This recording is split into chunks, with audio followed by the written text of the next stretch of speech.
Late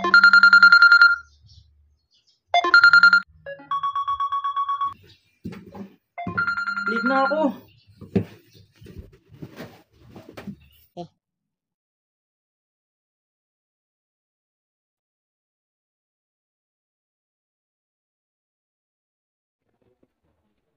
Hey, pagdalawa.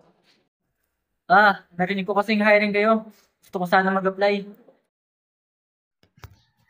Nung oras na, magka-cut off na kami. Mukhang napaaga ka pa. Pasensya ka na, pre. Sir. Pasensya ka na, sir. Nalit kasi yung bus namin. Hindi naman naisipan mo nag-apply ka dito. Nakita ko kasi sa social media. Nakita ko angat na angat ka na. Sarap ng buhay mo. Eh, since hiring nila ka din. Ba? Ito talagang 4. Kaya titignan natin kung hindi masarap siya.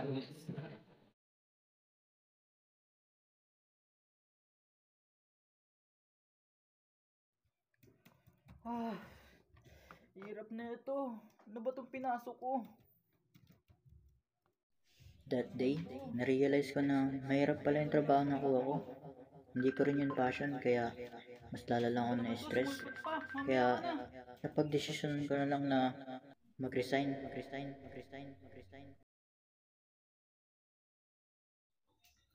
Pasensya na po talaga, sir. Eh, kung gusto mo na talaga mag-resign, wala naman ako magagawa. It's your choice. Nahirapan po talaga ako. Eh, ganyan talaga sa trabaho. Wala namang madaling trabaho, di ba? Salamat, sir.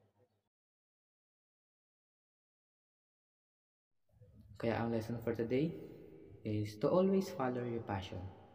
Di naman kasi porket masaya yung ibang tao sa ginagawa nila, eh magiging masaya ka na din. Hindi porket naging successful sila doon is magiging successful ka din. Always remember, you only live once. So, live through it. Do your best.